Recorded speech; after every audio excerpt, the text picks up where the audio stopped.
Society, we're fortunate this evening to welcome Brandon Zimmerman as he presents a brief history of dissection photography from 1880 to 1930.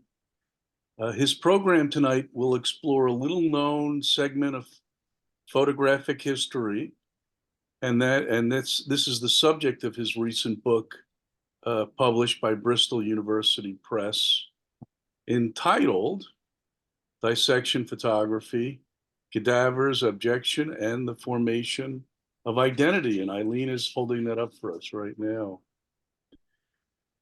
Brandon has an MA in photographic preservation and collections management from the University of Rochester. And some other things you might like to know about Brandon is that he researched the collections of Drexel, a University College of Medicine, Hahnemann, and the Women's Medical College of Pennsylvania. And he was recently chosen to serve as the first ever human remains auditor for Drexel College. And maybe he'll tell us about that. He is also, unlike some of our speakers that we see by Zoom, Brandon is local. He is a resident of Manayunk. So perhaps we all will get a chance to meet in person someday. So Brandon, please take it away. Great. Thanks so much, Michael. I really appreciate it. And thank you all for having me tonight. It's a real honor and a privilege. And you folks are the first to for better or worse be subjected to my following presentation on my book here. So I just share screen, right? How's that? Bingo. Is that it? Perfect. Excellent. Excellent. Let me pull up my notes here. Alrighty. So again, good evening, everybody. And again, it's truly an honor and a pleasure to present to you tonight on a topic that has been very near and dear to my heart. Some might say to the point of obsession for about 15 years now, and that is, the photographic genre known as dissection photography. During my brief time with you tonight, I'd like to briefly introduce and survey the genre of dissection photography and discuss its history, its historical significance, and then since you folks are all photographic society, we can discuss some of the more photocentric aspects and eccentricities, etc., associated with dissection photography's relation to the historic practice of photography around the turn of the 20th century, which is an aspect of scholarship. Sort of the photo side of this is an aspect of scholarship and the history of this genre that I don't get to talk too much about, as my usual audience for this topic are members of the medical community, and thus we usually focus on the medical aspects. It's usually for a medical audience here. So I will say, to get through a great deal of information rather quickly and somewhat systematically, though I'm one to wander around a little bit.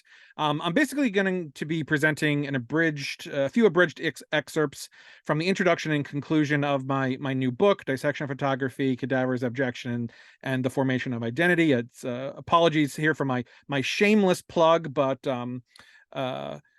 if you're interested in learning more, about this genre, about anatomy, about the crossroads here between anatomical dissection and photography, please consider picking up my book here. And as a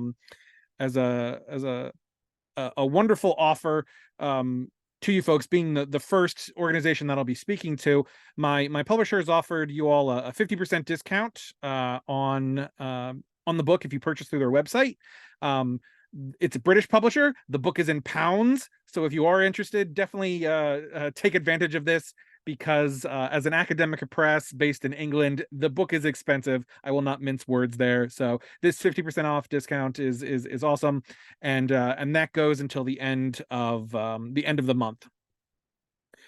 So before we go, too depth into the subject matter here, I want to take a moment to ask you to take note and be sort of mindful as we navigate through here of the concept of identity formation as it pertains to photography. So not just personally, but professionally. How is this concept of identity constructed today? And then if possible, consider what it might have meant in the context of American society 100 to 130 years ago. And building off of that, what does it mean to be specifically a photographer, and again, then versus now, and specifically think about the concept of an amateur photographer then versus now. What did photography mean, truly mean to Americans in, say, 1880 or 1930 versus today? Does photography still today maintain its power and influence? Or has it been somewhat or irrevocably, lost, given the fact that we live in a world now where everyone on the planet, including children, hold the means to take photographs. I do want to say, and I don't usually do this when discussing dissection photographs or in any of my medical lectures, as I'm usually against content or trigger warnings as a general principle of mine. However, again, I usually am speaking to a medical audience, and so as we are gathered here tonight outside of that arena, I do want to issue a trigger content warning regarding tonight's images. The presentation does heavily feature images of human cadavers, which will include the living dissecting and sometimes denigrating and dehumanizing human remains. Sort of the boilerplate warning that my publisher demanded be in the book is this right here, which these photos do not reflect current medical practice or ethics, nor do they reflect modern day education in the institutions discussed and shown throughout. There, so we covered it legally. We will also, albeit briefly, be discussing gender and race through the lens of the 20th century, specifically in the American South, which at the time, practiced racial segregation. We've got Jim Crow laws. They tolerated inhuman acts like lynchings.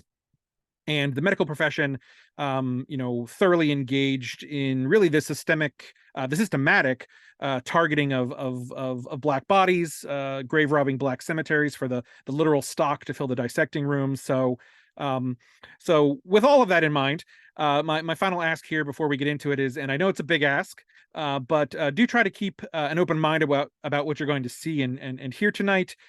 This is again, admittedly, this is deep end stuff here, right? This is about as far out as it gets, in terms of photographic history, photography of evidence, and so forth. This is admittedly heavy stuff, but do keep in mind that even when an image is horrible or frightening, offensive or unthinkable to your personal professional concept of ethics, morals, etc., I do want to reinforce two things in particular. First, we have absolutely every conceivable right, legally, ethically, morally, to view these images. Currently, that may change over time, but currently we do. And another reminder that dissection photography, it was a pervasive visual tradition that was aligned with student identity, and therefore, tonight's talk and my larger book is an exploration of the behaviors of students. Now, not children, but students stuck between their lay identity, their lay morals, their lay values, and those of their chosen profession, which were constantly at odds with one another. And these students are, they're flawed, they're immature, they're prejudiced, they're frightened, and they're often woefully inexperienced. And I don't highlight this distinction to make excuses for or justify the photographs or justify the existence of the genre as a whole, merely to underpin the fact that ordinarily when we talk about identity in medicine here, and the authority associated with it, we're talking about full-fledged physicians, which was fixed within their community. Their physical visage was fixed within the larger medical history and industry, while student identity was extremely mutable. It was volatile. It was hopelessly restless, even from one year to the next. So now that I've thoroughly petrified you all, I'm sure we can get into it here. So for those of you unfamiliar with the genre of dissection photography, let's start with a bit of historical context here. Dissection photography, also known as dissection room portraiture, is the act of students posing for or taking commemorative photographs with their cadavers. And believe it or not, it was once one of the most pervasive, yet largely hidden traditions in the history of the entire photographic medium. And it was practiced on a global scale, reaching from anywhere from England to France, Russia to the Philippines.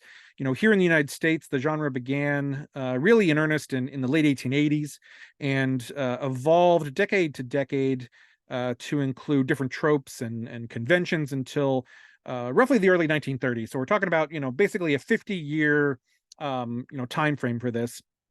And the genre was a popular means for students of all ages, backgrounds, and disciplines to document, to commemorate their participation in anatomical dissection, which then at the times at least was the earliest defining experience of a medical education. Right, it's what separated the lay person, from the medical profession, was participation in the act of dissection.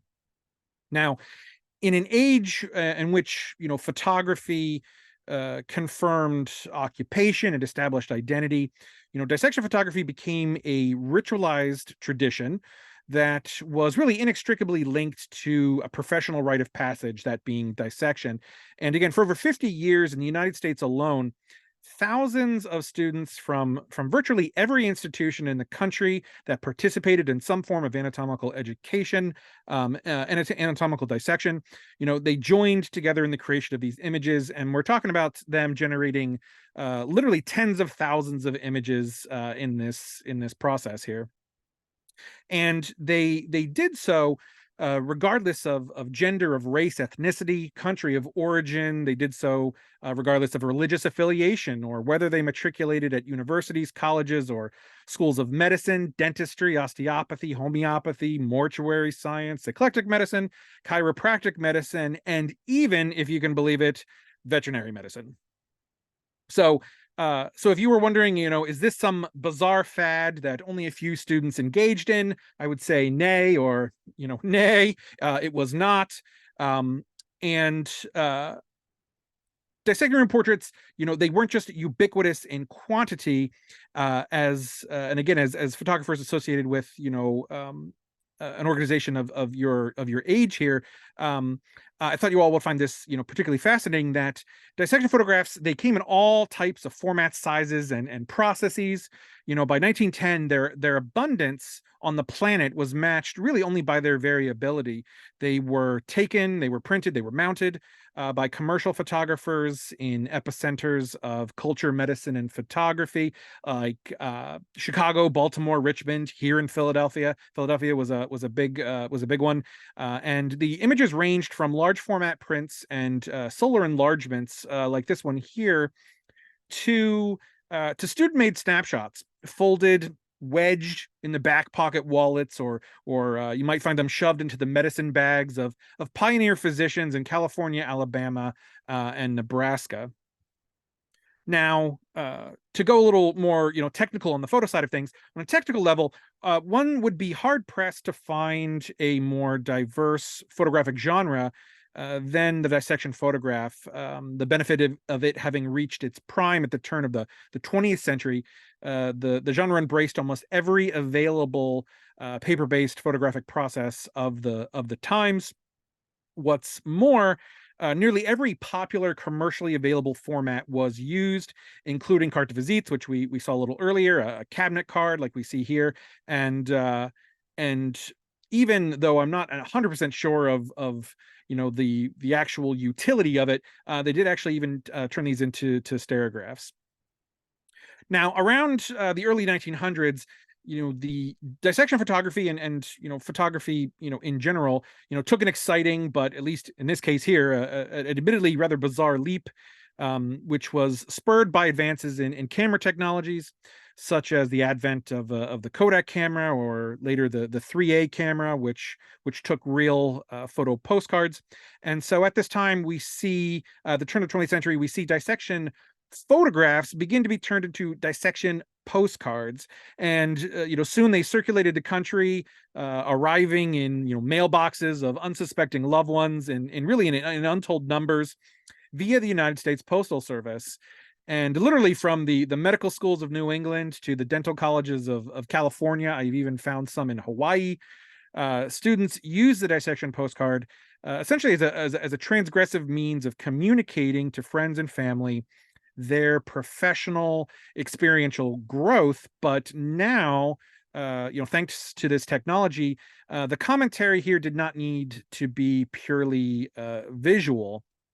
Often, students use the space on the postcard's verso to comment upon a variety of topics, including tales of college life, questions about home life, or to provide lurid details about, the dead bodies depicted on the postcard's front.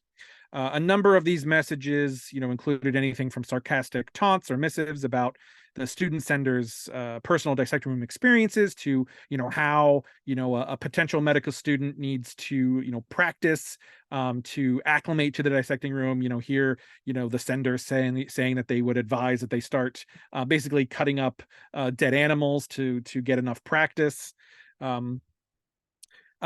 And some of these messages were even romantic or a little sentimental in nature.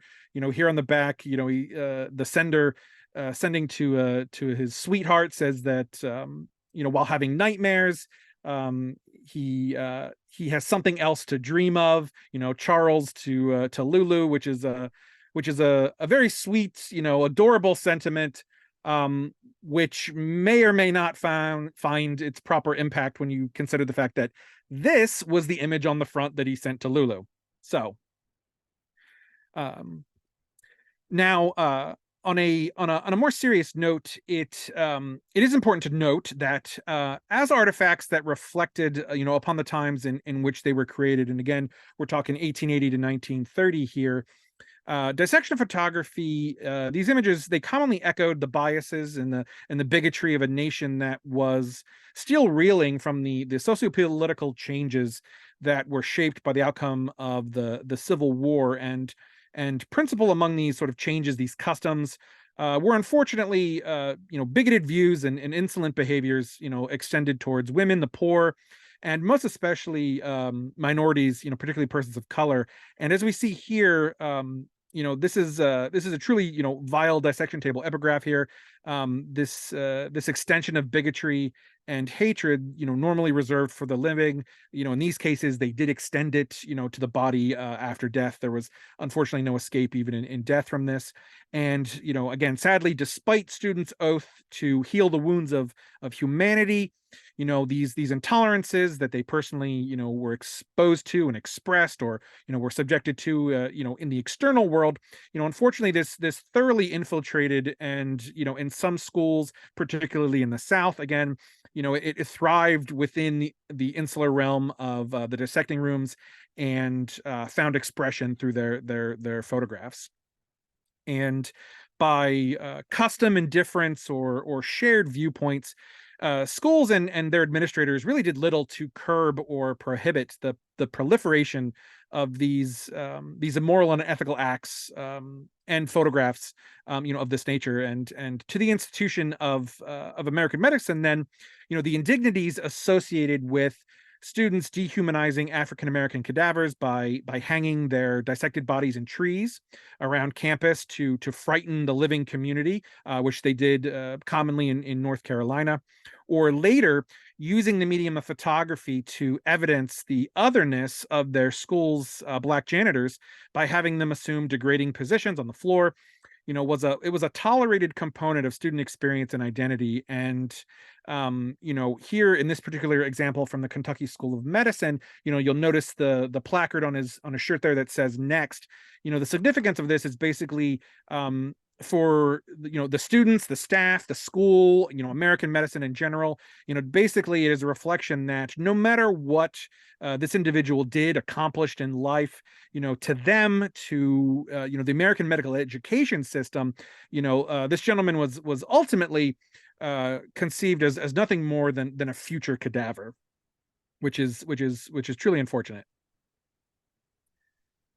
By the 1930s, the taking of dissection photographs really in any form, effectively they vanished from and was suppressed by an even more sort of evolved iteration of professional medical identity. And anatomical dissection itself was similarly diminished, similarly affected at this point in time, as a rite of passage. The act, it once served as a cultural sort of a cultural lightning rod, inciting anything from civic outrage over the desecration of graves to religious condemnation over the supposed defilement of the human soul. But after the passing of what were called anatomy acts, and these were nationwide anatomy acts, which provided schools with legal supplies of cadavers, Pennsylvania's was instituted in 1883. Again, to give you an idea of sort of how long it took, and the issues with the South, Texas, and I think it might have been Tennessee. Theirs didn't happen until the 1940s.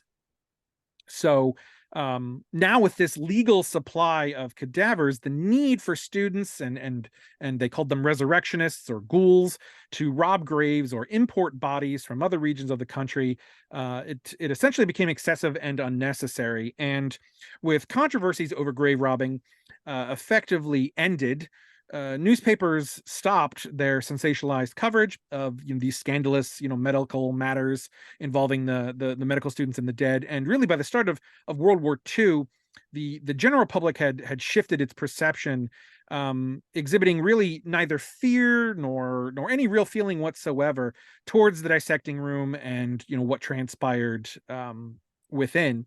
And what's more is, around this time we see a steady rise in the quantity of American training hospitals, which included those for women and African Americans, and expanded the educational opportunities for a larger and more diverse and representative American populace, American student body here.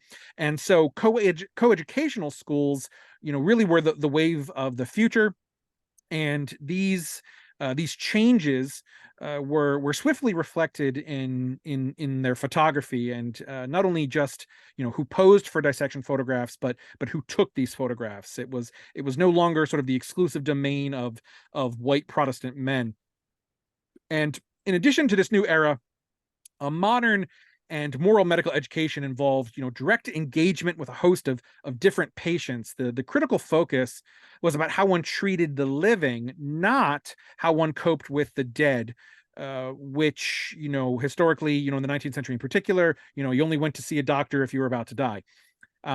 So this shift really left the dissection photograph in a rather awkward place historically, evolutionarily. How was this historically situated practice to be modernized, or how does it advance to meet the needs of a rapidly advancing student body or industry? And photographically, we could say at the same time, industry and service, the photographic industry and service to medicine, its modernized application really grew at this time to include the documentation of effective surgical treatments. And this is mostly by way of before and after snapshots. Photography expanded the perception of medicine's curative potential. Thus, medical practitioners, they really required an updated identity to reflect their modernist roles and their principles within this this new society. The identity of the physician as a healer needed to reign supreme, and the old-fashioned image of the blood-soaked sawbones, like we have here with Dr. Gross and in the Aikens painting of the Gross Clinic here, this old-fashioned view of a physician, really would no longer be able to operate, literally operate in this new world. We needed, sanitized hands operating inside sanitized spaces with, gleaming, polished tools, antiseptic, projections of a cleanly and an ordered professional identity, which was suggested by students and physicians, literally swathing themselves in white coats, right? This was the identity of the future, and much very much is the case, to this day. Now, by the mid 20th century, dissection photography, like I mentioned, it began its rapid decline ultimately into obsolescence, and national participation plummeted. It was soon rendered, essentially culturally irrelevant, consigned to the same obscurities of professional, identity representation as those popularized, a century before in the 1860s, the 1870s. These images of students and physicians posed in photographers, posed in a photographer's studios, holding skulls, bones. We got an anatomical preparation there on the left. These were the literal emblems of human mortality, death itself, their profession. So we have this massive shift here, but this didn't mean that students rejected or didn't still take photographs during these years. By the end of the 1930s, the commemorative potential of other facets of the students' educational lives, it increased significantly, and this includes photographs, yes, of dissecting rooms, but ultimately these were replaced or supplemented with images that were of humanity, such as students playing sports, pledging fraternity, studying together, engaging directly with their patients, raising their families. I've seen ones where there's a dissection photograph, and right next to it is a guy playing with his dog. In these two examples here, note that while the dissection photo, it's still there, its presence, its power, it's been greatly reduced, right? And effectively for students at schools integrated into larger college systems or relocated to university campuses in which medical students would engage with members of lawyers, or some people going into the clergy, or what have you, transitioning to a broader photographic representation of identity reflected a more truthful spectrum of their personal and curricular experiences. And although, again, images of human remains, yes, they're still provocative emblems of identity, but they no longer encapsulated nor define student experience in the same manner as when the genre began, nearly a half century earlier. Another, sort of major shift here is that by the 1970s, with a focus now on social movements like sexual liberation, students preferred to take transgressive photographs with the nude bodies found in the pages of a Playboy or Penthouse magazine over those bodies laying in the nearby dissecting room. And while nudity in a school sanctioned yearbook is highly controversial, yearbooks of this kind, which flaunted the sexuality of the literal student body, they were quite common between 1969 and 1974, and sought, sort of in the same way of the dissection photograph as this transgressive view towards dissection. These sought to challenge traditional views towards sex, public nudity, and pornography. And probably the most egregious example of this, naturally it always comes back to Philadelphia, is the yearbook of Jefferson Medical College, taken in 1969. And I've edited out the nudity here, but the yearbook, the yearbook chief inserted this image. This isn't even a student, this was a hired model. They inserted this image into their yearbook to try and sell more copies of the yearbook. Now, by the end of the 20th century, as a time-honored tradition, the dissection photograph, was really only found in a few high contrast, half-tone pages of school yearbooks. These images were mostly uninspired reflections of the genre's earliest stages. Few presented any real visual relation to, the dominant tropes of the past. Instead, the vast majority were almost always, poorly taken photographs taken by the students, appallingly printed, and really in an ironic twist of fate here, the genre, the dissection photograph, is now really nothing more than a prop, just as the cadaver once had been. It's purely illustrative now. It's a means for students to gaze back, or potentially to lampoon, like we see here in the bottom left corner here. The students are lampooning the act of dissection. These are now purely illustrative. They don't necessarily mean anything, and really just serve to allow students to gaze back upon the outdated origins and the missteps really of medicine's past, and reflect upon how far identity, industry had advanced for the betterment of all humanity. Okay, so I hope I'm doing okay on time here, but we just covered that was 100-year mashup. Congratulations for surviving that. 100-year mashup of photographic history, technological advances, and essentially the birth, evolution, and quasi-death of an obscure photographic genre. So now that you're all experts, right? We'll have an opportunity here to get a little granular now and focus on some of the more photocentric aspects of dissection photographs. So in the 1880s and the 1890s, photography's use in the dissecting room was very limited. Image making and the aesthetics associated with it, they were analogous to classic group portraiture. They just mirrored group portraiture. It just so happened that one of the group happened to be dead and laying on a table, right? And this was the near exclusive domain of the commercial photographer. But by 1900, and this is due to advances in photographic plates, cameras, dissection photography blossomed into a rather variable practice. And here enters the amateur photographer and a new kind of personalized and unfiltered dissection photograph. And this is one that not only commemorates dissection, but it also speaks to the secrets, the rites and practices of medical school, and specifically the students' feelings, their fears, their nightmares, and their required psychological conditioning over death and the dead body. But still, it makes one wonder here, how exactly do we get from these two static pictures here on the top, on the left University of Pennsylvania, on the right Jefferson Medical College, to images like these.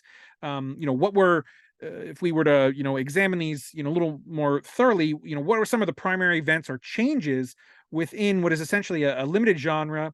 What happened in photography as a larger medium, or even medicine at large, that could have affected such extreme shifts in the aesthetics and the conceptual constructs of, again, what is ultimately a very limited genre, both in terms of, again, aesthetics and socio-cultural impact, right? In some ways, the bottom images have really no relation to the top images, other than the fact that they literally use the same sort of raw materials here, right?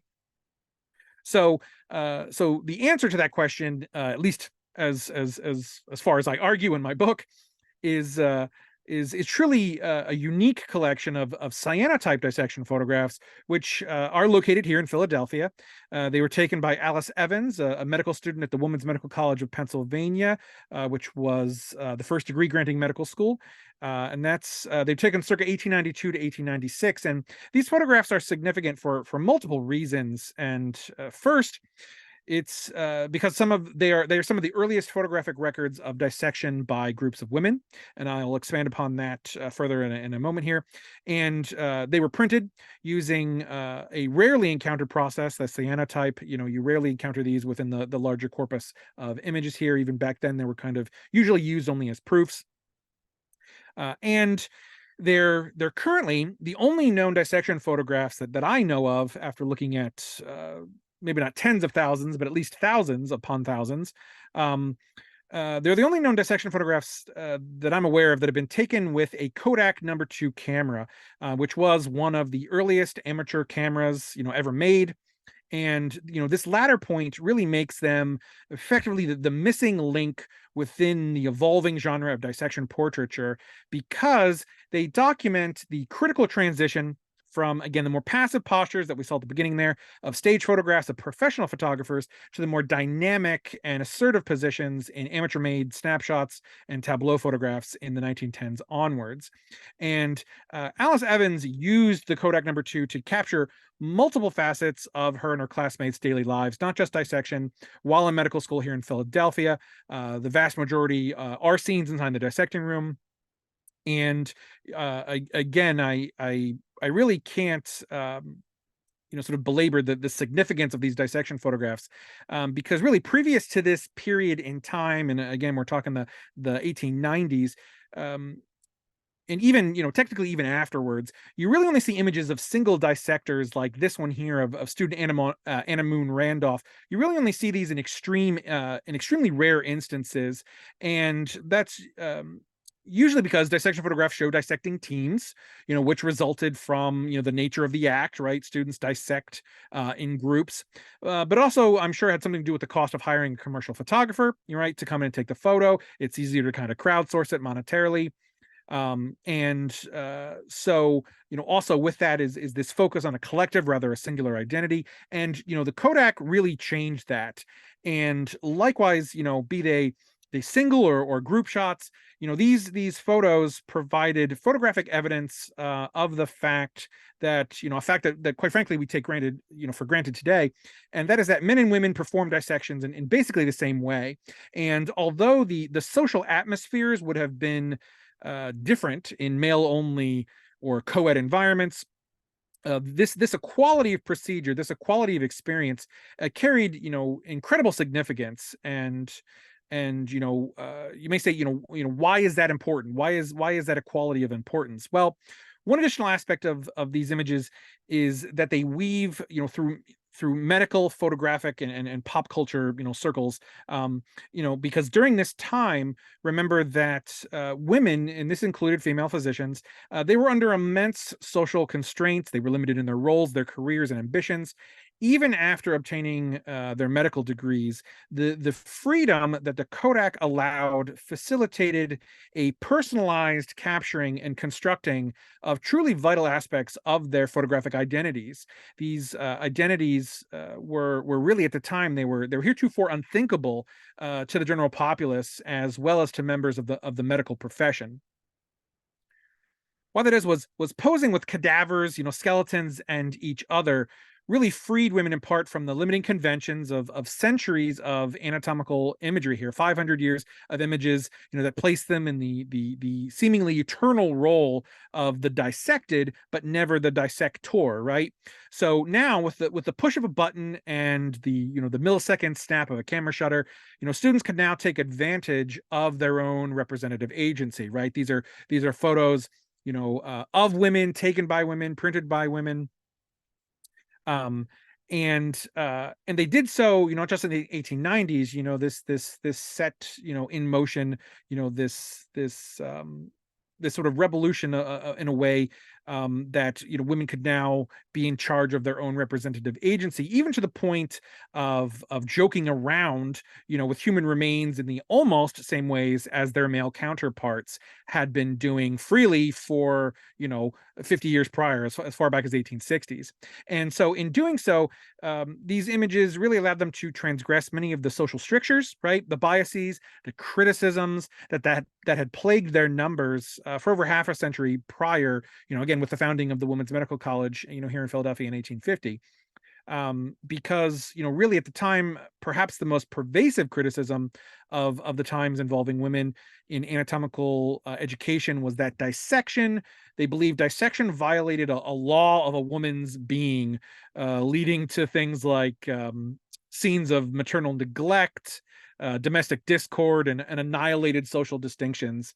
Some of America's most famous physicians to this day, viewed that at the time, you're gross, you're Agnew, men like that.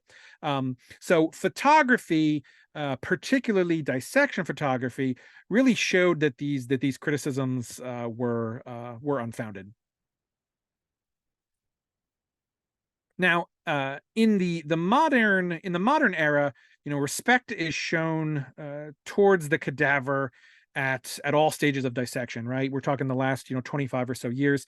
This includes students undertaking their initial cut, upon a corporeally whole cadaver, to afterwards, when dissected remains, they're boxed up, they're cremated, and then they're either buried or they're returned to the families. And today, many schools implement introductory orientations. And this is prior to the students actually entering the anatomy lab, before they even set eyes on a cadaver.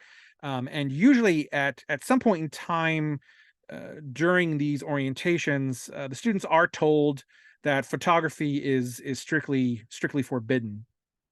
And modern sessions today are decidedly more respectful than the way students were introduced to the cadavers during the era of the dissection photograph, right? These images confirm that, right? Rather than convincing students that cadavers were really nothing more than insensate meat, soulless, just this tool of learning, as was the custom, the tradition during the era of the dissection photograph.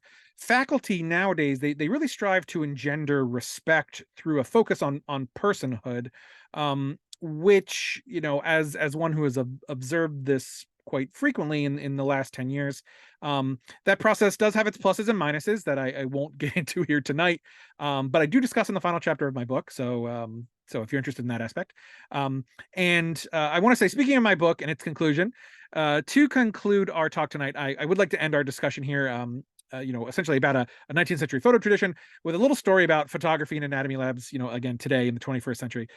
So while researching my book, I was granted permission to observe several anatomy lab classes at medical schools located here on the East Coast.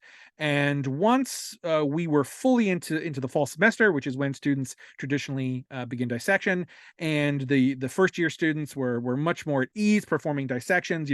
On day one, people are vomiting and passing out, and by week 6, they're talking about their car insurance and where are we going for lunch and things like that. Once we were fully into the semester, I felt comfortable posing a simple hypothetical to several dissecting groups, which were comprised of 6 students per cadaver. That's usually standard. And my question was, if they were allowed to take photographs with their cadaver, how many of them would in fact do so? And the majority responded, almost immediately, that they would never ever do such a thing, and they kind of regurgitate the previous staff announcements and the rules that taking photographs of cadavers essentially was strictly forbidden. But this didn't really answer my question, right? Understood the rules, the rhetoric, and for the record, I wholeheartedly agree with them both personally and professionally. But I still wanted to get a true sense of what the students thought.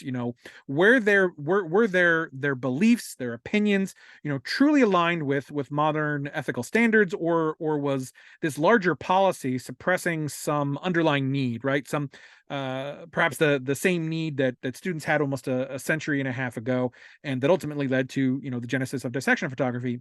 So in my discussions collectively, the students found um, photography personally disrespectful to the donor. Many of them wouldn't even call the cadaver a cadaver; they call it a donor.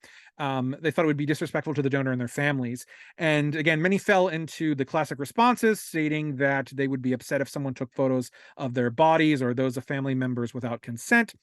Yet, interestingly, when I spoke to some of them outside of the group individually, many, in fact, changed their rhetoric. And so the students I spoke to one-on-one confessed that they would indeed like to take pictures of their cadavers, but not necessarily with their cadavers. The purpose of the photograph here, the dissection photograph here, would be as an educational tool, a study aid, to help them build up a visual library of the body's inner workings. A few even admitted to having already snuck an image or two of this kind by way of their cell phones. Some at the time, this was 2020, 2021, some blamed the need to take these images because of the COVID-19 pandemic. But it wasn't just the lack of knowledge that made them do it. Many expressed frustrations over not building the same sense of community that the older students had access to prior to the start of COVID-19. The pandemic meant that they had to dissect in smaller grooves, in smaller groups, or by themselves. Never as a full dissecting team, and never as a full class. Never completely filled with students. Thus, the collective experience of these students, the team building, the identity formation, it either never happened, or sort of my key takeaway is that it didn't take hold in the way that they expected, the way that they wanted, or even needed. And so so the million dollar question there is, and I posed it to them again then, if modern students, if they could take photography with their cadavers, would they stay true to their word, refute photography of any kind, or only take photos for educational value? And despite the declarations of evolved, ethics and morality, if allowed, or perhaps I should say, if free from consequence, right, would the modern student, would they resurrect the dissection photograph of old and indeed pose with their cadavers? And the answer was, of course they would, right? So to conclude here, so quick recap: dissection photography designed to enhance, reaffirm, reshape students' professional identities, at a specific, some might say a traumatic transitional time in their lives. And over the course of the genre's 50-year reign, 1880, 1930, the genre evolved much like the profession and the professionals they depicted.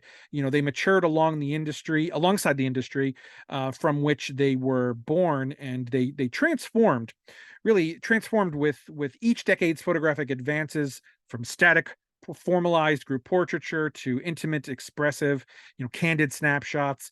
This vernacular chronicling of the secret and privileged world of medical schools, its most sacred, and as we saw here tonight, its most profane rites and practices. And again, the psychological conditioning of its students over death and the dead body, and that aspect, overcoming one's aversion, or the aspect of death and the dead body. I think that is something that we truly take for granted today. And I again ask you to sort of beam yourself back 100 years, 130 years, for what it must have been like for a student who got on a train, went to this far off place, studying alone, not knowing anyone, perhaps super uber religious, coming from an uber religious family, and basically literally being thrown into a room, no orientation, thrown into a room with a dissected body. Now, medical aspects aside, I do want to reinforce how important photography was back in the day. Again, one of my earlier questions to you: we really, we can't, or at the very least, we need to be cautious when applying modern standards and sensibilities to practice. And here, not just medicine, but photography as a whole, as a practice, as an art, that in many ways has very little cultural relation to its former self. And to understand how important and prevalent photography was to these students in the formation of their identities, just take a look at these epic montages of portraits and group shots and landscapes and presumably dissection photographs that these students constructed and hung on the ceilings and walls of their homes and their dorm rooms. The image here on the right, that's a student's, after they graduated, they hung that up in their very first office. So you would experience, on the left, that's somebody's dorm room, but you're this physician's patient, and you walk in and you see this photo montage from their school days. These students, they truly lived, traveled, slept next to, socialized in front of these images, which is really rather incredible. So many modern viewers and one or two overly sensitive photo curators out there, who I've had the, we'll say, pleasure of dealing with, will likely dismiss these images, the larger genre, as nothing more really than exploitative grotesqueries, that you all have made it thus far, and are now here with me now at the end of my talk, hopefully without having closed your eyes, or scratched out your eyes, or turned away from the screen. This hopefully means that you don't share in the ideology that they're merely just grotesqueries and nothing more. And to that point, though, I do want to say that even if you are unsure of how you feel about these images, or more importantly, even if you steadfastly hate them, I do hope that you can still acknowledge the genre as an evolving evolving one, advocate for its preservation and continued scholarly study, which, again, as a photo society, goes without saying you all do. For again, these images, dissection photography, it exists today as an inseparable part of our medical heritage, us as Americans, us as our species, and that fact shouldn't really be hidden or dismissed, or in absolute worst cases destroyed, due to personal feelings, really over the abject subject matter. And finally here, to fully appreciate how the commemorated experiences, as well as the experiences involved in taking photographs, transformed countless medical students and their families around the world on personal, professional, and social levels. Here, I want to leave you with a poignant message from a medical student that was inscribed on the back of this dissection postcard, which was in fact addressed to his mother. Dear Mama, I'm sending you this postcard so you can see that I'm working, learning to fight death next to death itself. With this, you will have one more reason to remember your son, who, together with his portrait, sends his heart. Thank you. Thank you very much. I really enjoyed my time here tonight with you folks. Thank you very much.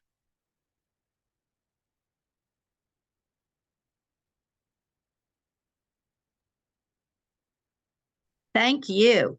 Wow. Yes, yes, yes.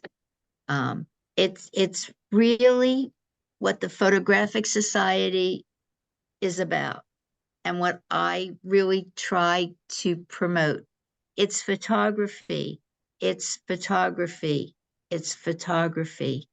And you have just taken us down an avenue of photography that maybe some of us have been exposed to already. I know there are medical people in this audience, but maybe some people have not been exposed to this. And it's photography. It's writing with light. And for 160 years, yes, that's what we need to keep alive. We need to keep alive photography, and more photography. We have Capture, time for just questions. capture those images. Yes, May I? yes. My name's Paul Gottlieb. I'm a terrible photographer, and I'll leave it at that. In 1888, Kodak came out with its #1, and around 1900, the Brownie was distributed. And you talked about the distinction between professional photographers taking these shots and non-professional photographers taking these shots. So my question has to do with distribution. If in the event of the arise of 1900, Kodak becomes, you push the button, we do the rest, right? That's their phrase. Did they send all these photographs to Rochester to be printed, developed, and distributed to the world? Or how did that work? That's an excellent question, and one that I delve a little more deeply into as it pertains to when I lecture on the cyanotype photos in particular. So what seems to have been the case, to your first point of distribution, Kodak #1, Kodak #2, they're not making many of them, and in fact, I'm off the top of my head, I don't remember exactly, how many of those cameras were produced, but they were expensive. And we do know through the records, we know that, Alice Evans, who had the Kodak #2, we know that she came from a family of means, and a family that might have had ties to commercial photography. But when I was up in Rochester in grad school, sort of the general consensus was those first images that came from the Kodak cameras were sent back to Kodak. They were developed at Kodak. They were mounted, and and then the prints were sent back. The question was, what happened to the negatives? And according to some of the manuals that I found in the Eastman archives, you would not just send back the prints; you would in fact send back the negatives. But around that same time, Kodak is trying to dominate, and so they realized that that might not be ideal or applicable for everyone. So let's produce an additional manual that tells you how to develop your own prints and develop your own negatives. And this is sort of happening simultaneously in the late 1890s. And in the case of the Evans images, the Evans cyanotypes, when a photo would come back from Rochester, it would be mounted on a board, and on the back it would say, Eastman Kodak on the back. None of Evans images were, including those that are board mounted, not part of this scrapbook. And I believe that it's because being in a city like Philadelphia, being in a camera photography mecca here, she could go to the drugstore, she could go to the camera shop and get the printing papers, the developing kits, because of course, again, Kodak manufactured those, so they're getting your money either way, right? So you went and you got the full outfit there. So I did not feature it in this talk, but in my other talk, in the scrapbook of Evans, she has cyanotypes, but she also has albumin prints. She also has, collodion prints. So she was experimenting with different papers. So yeah. Great. So the long way of saying, I don't think she sent them to Rochester. No, I don't. My understanding of the cost difference was that originally the Kodak camera was $25, which took everybody out of the picture. But the Brownie one cost only $1 because they understood that it was the cost of the film, the developing and the printing and the distribution where they made their money, and they made their money for sure, right? Yep, exactly. Thank you. Thank you.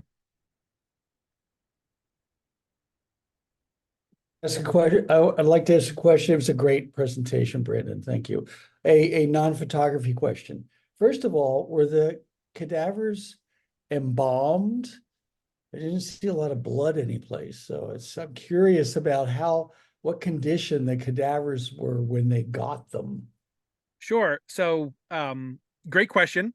So yes and no. And again, a shameless plug for my book. There's a chapter that discusses that in particular. That when I was shopping it around to some people to say, hey, should I even publish this chapter? I got a lot of heat for it because I could spend an entire hour talking to you about just about this aspect of things. But when you mention no blood, there are photo historians by the name of Fox and Lawrence who have done they're British, who have done a lot of research on medical photography. And in this era, because of the limited plates, the limited films that you had access to, orthochromatic plates and so forth, which were super sensitive to red light, right? Blood, red, is showing up as black, right? You go to your your photo salon, your photo place, the photographer's telling you don't wear warm clothing because when I take your picture, it's going to look like you're dressed in mourning, right? So the same is the case with the cadaver. So many people take a look at these images, they see white people standing over a black body and immediately think, white people, black person, and that's simply not the case, because to your question, the blood has been replaced with some diluted form of embalming fluid. Of course, when I cut you open, your interior muscles and so forth are on the warm side, right? So they're gonna reflect back as black, which is going to be indistinguishable. The actual muscle tissue or blood, it's all going to be indistinguishable because it's mitigated through the lens of the camera, right? Not to get too meta on it, but so there definitely is blood there, but usually around this time, while we're not necessarily embalming with formalin, with formaldehyde, they are, at the very least, they're taking bodies, they're submerging them in alcohol, or they're wrapping them in cheesecloth that's soaked in Vaseline, and then they actually hang them in massive refrigerators. I've seen photographs of the University of Pennsylvania and Rush Medical College out in Chicago. They had these massive refrigerating units for cadavers that could fit upwards of 350 to 400 people, 400 bodies. And Bodies. Thank you. what's again on kind of a meta aspect is really kind of messes with your mind is to store them all in there. They would put hooks through their heads and they would hang them like slabs of beef. So you have this kind of weird, cannibalistic kind of aspect of it. But thank you for that question, because it's a difficult thing to sum up in a short time frame here. But blood is present, but in these images, how does one distinguish blood from filth, blood from dirt, right? Because it all just renders as black. In some instances, when a dissecting room was too small to dissect and or take a dissection photo in, the students would go outside with the body, and they would stand outside against a wall and take a picture of the cadaver. And if you look at it tonally, the red brick of the wall is the same tone, right, as the cadaver. It's indistinguishable from one another. And that's all, that's all the mystery and the wonder and the technology and the technological limitations, of film at that time. And Kodak eventually kind of fixed that issue, with the reds and so forth. But they didn't implement it to the point where it would be financially viable for non-professionals until the 1930s, which by that time, dissection photography really isn't a thing anymore. So it's like technology finally caught up to where you would have the most accurate method of representing a flayed body, but the genre's effectively extinct. So Yeah, I have a question for Brandon. Brandon, that was really quite something. Thank you very much. thank you. I'm wondering, in your research, did you come across any other genres of photography that once were commonplace that now we would look at, kind of sideways? Sure. There's really a ton, and anything from I've seen photographs in entire genres that of course never took off to the same degree as this one, but photo documenting the desecration of Native American graves as we expand westward. Photographs of the quote unquote freaks and the oddities, and those of course had a very immediate commercial value. Images of again, as we expand globally, images of beheaded pirates and things like that. It's all kind of this interesting, albeit violent, kind of subgenres associated with just death as a general kind of construct, that really kind of I think stems from the fact that again the camera gets to be freed from the portrait studio, right? I can travel, I can go to the battlefield, I can go to the dissecting room, but even you figure one of the most photographed, photographically commemorative aspect in American history, I'd say, would be the Civil War.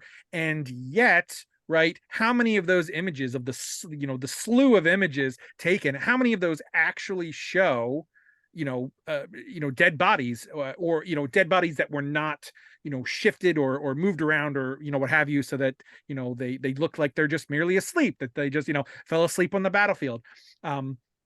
So, but I would say, today the ethnographic, images, the again, the medical images, the anthropological images, that type of thing, is really, was popular then and is really quite reviled now. And we were kind of discussing it, briefly before, the talk started, of subject matter wise, it is not that drastic than journalism, certain elements of journalism today, right? Look, again, during the pandemic, how many photos were being published on the front pages of newspapers of just body after body after body, wrapped in white and just dumped in mass graves or in the back of trucks, or look at the atrocities going on in the Middle East, or what is the severed heads, or the video of when they assassinated Saddam Hussein and so forth. So it's like the subject matter is still there. It's the intent that seems to create this divide in people's minds of what is appropriate or what should exist. Again, postmodern photography, super prevalent and popular at the time. High infant mortality rates, in the late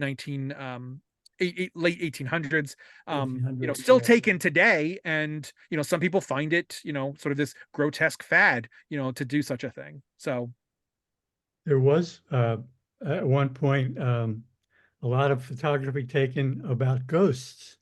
I remember seeing a photograph of Abraham Lincoln standing behind his back, and Abraham Lincoln had died years before. And that was a sort of a traditional thing, as I understand it. Well, I also think the camera gives people possibilities to deal with anxieties and to now selfies to be in inappropriate ways that may reflect some of the anxieties that the medical students had. For instance, I was reading about Carol Walker's show where she had the giant sugar sphinx, and about the very inappropriate kind of behavior that people were displaying and taking selfies, which presumably was spurred by kind of racial anxieties. So I think that there are ways in which people's behavior was with the camera today is connected with the kind of impulses that led those students to take the anatomical or pose their anatomical subjects. No, absolutely. It's great to see you, Grace. Thanks for coming. And exactly to your point there. I'm my partner is an MD PhD at the University of Pennsylvania. I'm hearing her just getting back just now from the wards. In 2019, I forget what percentage that they say that suicide is on the rise in the medical profession because of how stressful it is to become a medical student today, right? You have to pass all these exams, you have to go through all these hoops and all these tests, and potentially depending upon where you match, you could match on the other end of the country, or maybe you don't match at all. And then after all this time, after all this energy, after all this money, your education comes to an abrupt halt. And with all that comes the inability, at least in my experience, the inability for these students to allow themselves to be fearful or vulnerable, and that's why it was fascinating to speak to some of them in terms of the relevance of an image. It was almost, again, like I had to nurture them to the point where it's like, you can be vulnerable with me and it not affect your grade or your standing within your community in any way, to get an honest response, and not just honest to me, but honest to themselves. And beam back 100 years, if your parents found out you were going to be a doctor and not follow in the family horseshoeing business or whatever, they'd throw you out. One of my favorite dissection photographs ever taken was here in Philadelphia, at Women's Med. It's of a husband and a wife together. She could only go to school at Women's Med because it was women only. He went to Jefferson because it was men only, and they snuck him into her school because it wouldn't be out of the norm for a man to be walking around in there. And they took this photograph together, and in the archives at Drexel, there's they have literally dozens upon dozens upon dozens of photographs of these two, but that is the only photograph that they ever took together, in practicing their medical education, even though they literally just, walked out the front door and went, separate ways and learned the exact same thing. But their family, when they found out that the two of them were going to journey to Philadelphia to study medicine, their family disowned them and refused to give them any money. They had to sell their house. They even said like they sold their best pots and pans. Really the only thing that they kept was the husband's cameras. So it's again speaks to kind of the relevance of the genre today in the context of the medical student today, and then vice versa, the context of the medical student back then. Again, not being able to talk about it tonight, but I have a chapter on it, is religion. That's another huge one back then. Taking out a knife, stabbing a body, when you're going up against the predominant Judeo-Christian notion of the resurrection and so forth, so.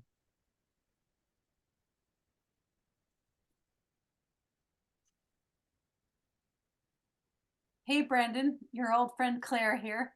Howdy, howdy. How are you? Oh, that was amazing and phenomenal. Thank you. And Brandon Zimmerman and I both were lucky enough to have Grace Cyberling as our thesis advisor at University of Rochester.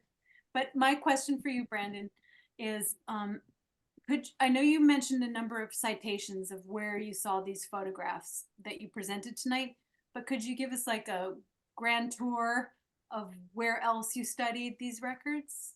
And thank Sure. you. So interestingly, so when I was up in Rochester, I wrote my graduate thesis on dissection photography, and at the time, my only outlets really were institutional collections, and I used Adam, you mentioned this book by John Harley Warner, Dissection.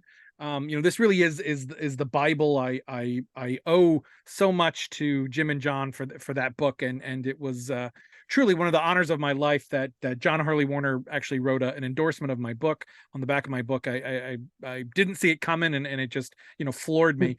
But using all the references in his book, most of these images are going to be found in archives associated with medical schools or libraries associated with medical schools. A lot of them, pop up in historical societies. It's one of those things of a lot of them are hidden in plain sight. Some schools don't want to talk about it whatsoever. I probably shouldn't say this since we're being recorded, but it was a fascinating conversation with some of the archivists down in Wake Forest. If you remember, that was the place that I mentioned where their students used to hang the dissected bodies of African American cadavers in the trees in the quad to scare the African American support staff that worked there. So when I started asking questions about it, they were like, yeah, we don't have any photos of that time period. I was like, okay. So with some of these roadblocks, and at the time, some institutions not digitizing their collections or purposefully keeping some of this stuff out of their finding aids. I don't know if they've changed it now, but at least in years past, that photograph that I showed you of the nude model in the Jefferson Medical College yearbook, if you would go to their website, and they may have adjusted it now, but years ago, when you would go to their website, they have digitized their entire catalog of yearbooks going back to 1899 or whatever, except for that one. That one was missing, or they would scan it and they would leave out that centerfold. With the curatorial aspect and gatekeeping of some of this, which that's a whole nother topic, and buy me a drink and I'll rant your ear off in terms of how I feel about some of these curators in charge of these photo collections. But but some of them don't even know what they have, because again, these weren't on display, these weren't considered art. Some of them are tucked in the back of yearbooks of, people don't find them because they just take them and they throw them in a trunk, and then a daughter or a granddaughter finds them in Grandpa Smith's attic, shoved in along with his graduation gown and his pennant. So they're really everywhere, and at the same time, nowhere. And so I realized early on, if I was going to go, deep into this, which I needed to, I needed to make friends with the underground photo market, which really deals in sort of these images that are not fit for human consumption these days, kind of like the images that we were talking about earlier, right? Nothing illegal, but just the kind of thing that even eBay won't let you post. And there are these photo circles of sort of counterculture, and dissection photographs are part of that culture. They've never been absorbed into the mainstream. You won't find them in any history of photography books. You won't find them on the walls of any photo museums, etc. Even I mentioned George Eastman. George Eastman only had 2 dissection photos in their collection at the time that I was there in 2015, and those were intermixed with post-mortem photos. They were just kind of dumped together in one big just collection of the dead. So I made, it took me years to do so, but I had to go deep into that world and get access to a lot of private collections, which is where the bulk of the images from today's presentation and my book come from. And that's kind of the unfortunate part about all this is with these being in inaccessible collections, you can't really get a truly a broad spectrum of this without jumping through all these hoops here. And yet they're professional portraitures, really. yes, They're professional portraitures of a period. yes, and they number, and that was the other thing. When 10 years ago, I was like, okay, maybe there's a couple hundred. The very first article that ever talked about dissection photography came out in the 1980s, and the scholar said, oh, there must only be 30 or 40 of these in existence. So I was like, oh, there's plenty more. There's got to be 300 or 400. And then I start going around, and there's more like 40,000 of them. They're amazingly, they're everywhere and nowhere, all at once. You'll occasionally find one pop up on eBay, but again, mostly it's just this underground circuit of them. And again, it's because of the subject matter. Photography as industry wants really nothing to do with them because they're so explicit.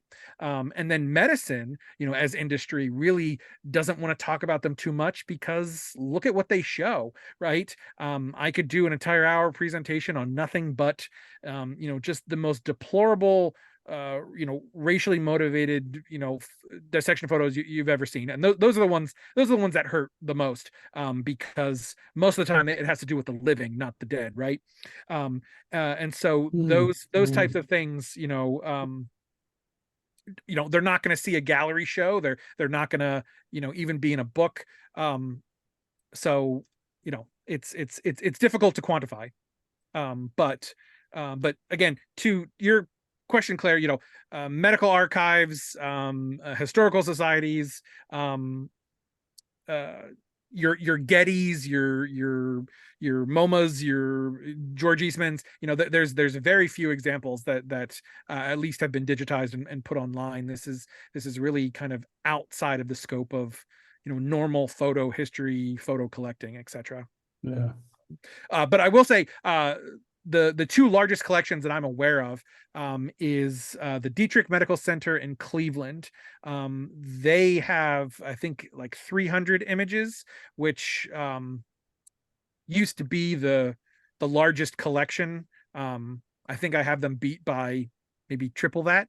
And then there was the Stanley Burns collection in the Burns Archives in New York City, although he recently, either before or after the pandemic, gave a large portion of his collection to Yale. I don't know if his dissection photographs were a part of that. But those were the two, up to this point, the two largest, at least publicly known and pseudo publicly accessible collections on this stuff. Oh, and Claire, I owe you 2 thank yous. One for bringing the early history of the Photographic Society into our lives. So thank you. And the second thank you is for recommending Brandon for a presentation. So thank you. And it's great to see you here tonight. Oh, So thank you. And kudos to Michael again, Michael Silverman, for bringing both of us. But it was such a pleasure to hear Brandon tonight, and to have our thesis advisor, Grace Seiberling, here, and the Photographic Society of Philadelphia, not Pennsylvania, as it was originally. Philadelphia, Philly. Yeah, no, I remember the minutes said Photographic Society of Pennsylvania, and it scratched out Philadelphia. Anyway, thank you. How lovely of you to say. Thank you. Well, and to that point too, I want to go back and look at Claire's thesis to take a look at some of the names that are listed in your ledgers, because I will also say, it's kind of pseudo answer of the last question of one of the reasons why, again, I also think that this genre is so obscure is because it really doesn't have any acknowledged champions that are kind of accepted by, photo history, with one exception, and that is Edward Muybridge. When he was out in California, with Helios, this is before he did his chronophotography and so forth, going around and documenting the sites and so forth of California. He did go into a medical college and take a dissection photo, and while it's not sort of the standard image that we associate with the genre, we can still say, hey, one of the accepted photographers of the accepted photo history is included in our ranks. So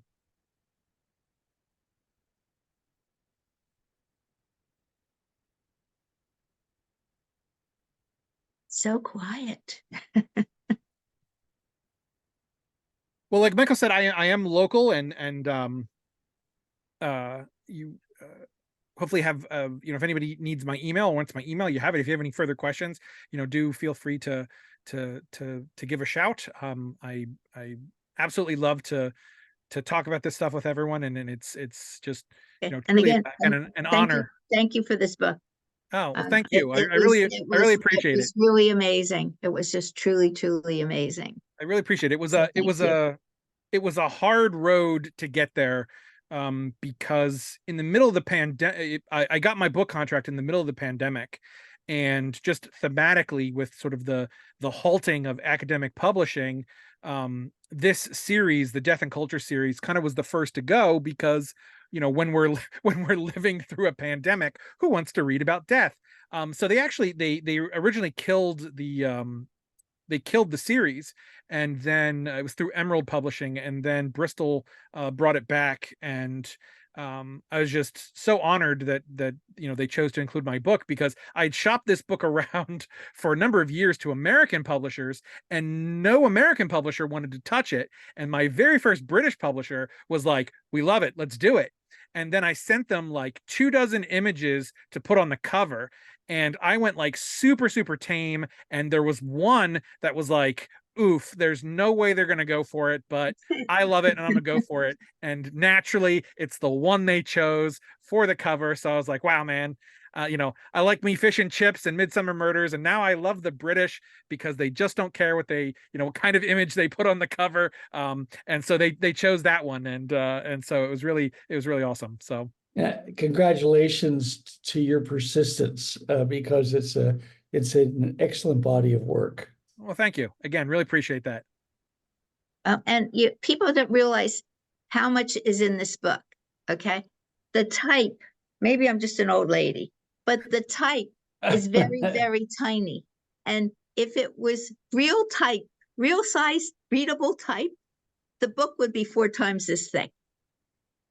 That's how much information is in here. So get your reading glasses ready if you're going to read it, but it's exciting. It's really, yeah, I love photography.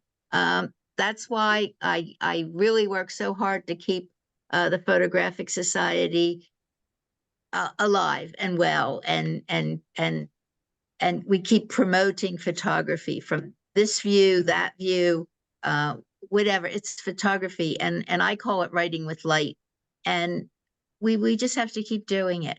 Absolutely. But thank you for this book. It was wonderful. Well, thank you. I really appreciate it. And any of our members who are around and Very happy. they know where I'm at, and they can come borrow it, or they could buy their own. Buy our own. Are we calling it a night so everyone can go Yeah. home and Thank you, Brandon. Thank you. I really Yes, appreciate thank you you. all Thank tuning you. in. Thank you so much. Thank you. Really appreciate it. Thank you. All Have a right. great Very evening. much. Thank you.